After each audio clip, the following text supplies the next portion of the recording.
Here we are with the final set for Chapter 3, and this set deals primarily with a bank reconciliation. So it's an important chapter for you. You want to keep good handle on what's in the bank. It's really important for you. So question number 1 on a bank reconciliation, and NSF, that means a non-sufficient funds check.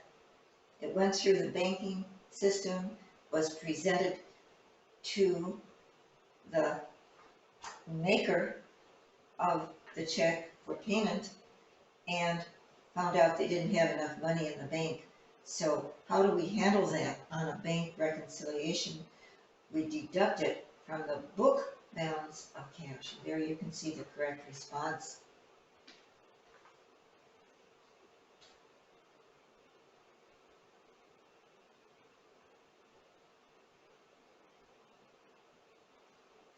Second question, on a bank rec, the amount of an unrecorded bank service charge. So in other words, you just don't know what charges the bank has issued against your checking account until you get a bank statement. Just a service charge, you get this every month. You're going to deduct that from your book balance of cash. There you see the second response.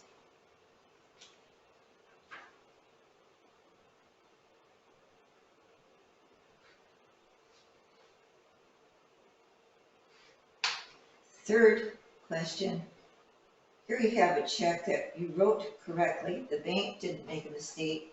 It was written for 128. We recorded it incorrectly. We transposed the last two numbers. We recorded it at 182. How do we fix that on our bank reconciliation? Our books are wrong.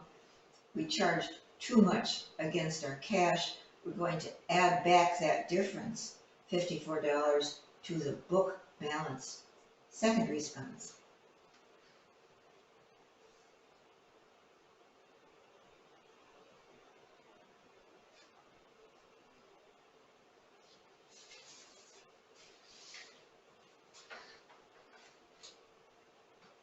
Here we have a check written correctly. Bank didn't make a mistake. They recorded it as it was written. We messed up again, recorded it as $227 rather than $272. Okay, it's a $45 difference. We need to take another $45 away from our book balance. You can see the answer, third one down there.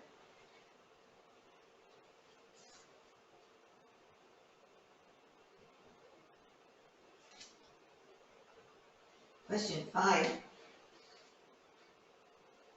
In the process of reconciling its bank statement. Okay, well here we've got some information. We start off with the balance in our cash account at the end of the prior month or the beginning of this month.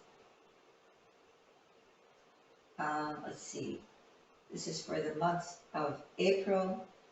Okay, I'm sorry, I misspoke. This is the cash balance at the end of the month. Cash balance at the end of the month, $6,205. We had some deposits in transit, okay, but we knew about that on the book side. Outstanding checks, same deal. We also knew the checks that were written and that might have been outstanding. We didn't know about the bank charge or the note that was collected by the bank on our behalf. Okay, and then at the last there we have the NSF check. So I'm going to screen up and you can see how we arrive at that 6,100 ending balance.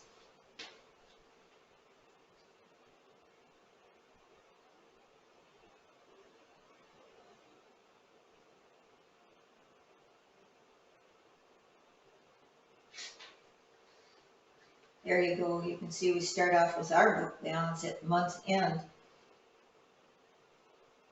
We add the note that was collected for us, we subtract the bank charge, and we subtract that NSF check that was returned. do the arithmetic, we end up with 6,100. That's our corrected book balance.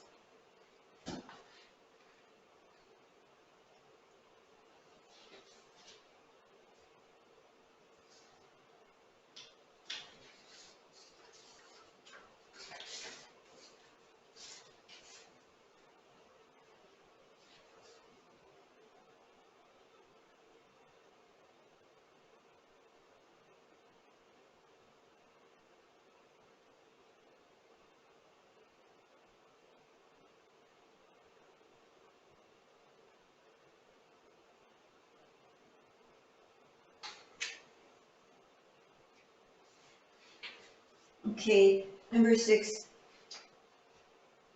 rather similar to number 5, we have the ending balance per book, January 30, 4,725. Here it is right here.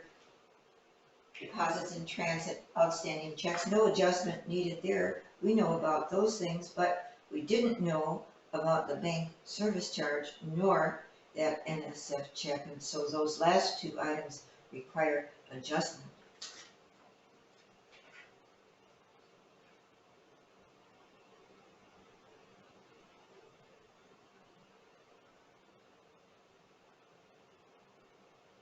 There's the calculation for you.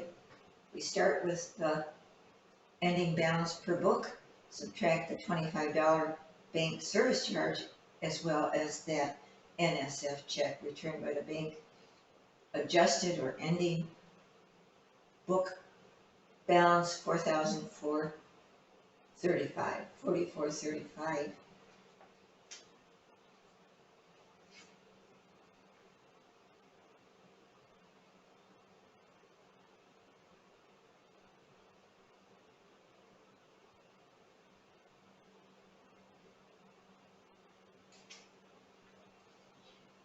Number 7, here's a question that relates to that special journal. We buy some merchandise on credit. That's going to go in the purchases journal. Okay. All right. That's a special journal for credit purchases. Second response down.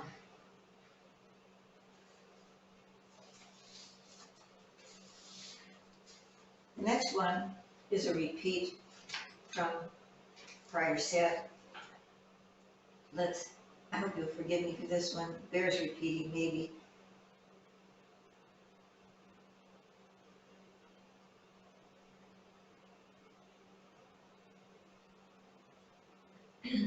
Number 8, Chandler sold merchandise on credit. That's got to be a sales journal. They give us some amounts there. That's just to confuse us. Additional information that we ignore. Correct response, sales journal. Sold on credit goes in the sales journal.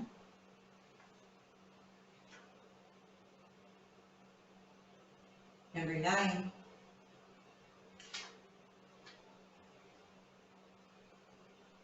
here's another Chandler. We haven't had this one before. They purchased merchandise for $5,600. Was a credit purchase. Okay, goes in the purchases journal. That's the fourth one down there.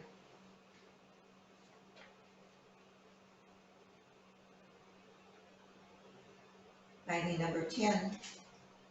Here we've got Lopez Company. Purchased merchandise on credit. Okay, so they bought something for us, but they didn't give us cash. They charged it. When Lopez pays for the merchandise, it would record the payment. Okay, now remember, we're not recording the original transaction. We're recording the payment, and that goes in the cash payments journal. Okay, so I misstated. Lopez Company is who we are in this question. We purchase merchandise on credit for $7,000. When we pay it off, when Lopez pays it off for the merchandise, it would record that in the cash payments journal, okay? Cash payments.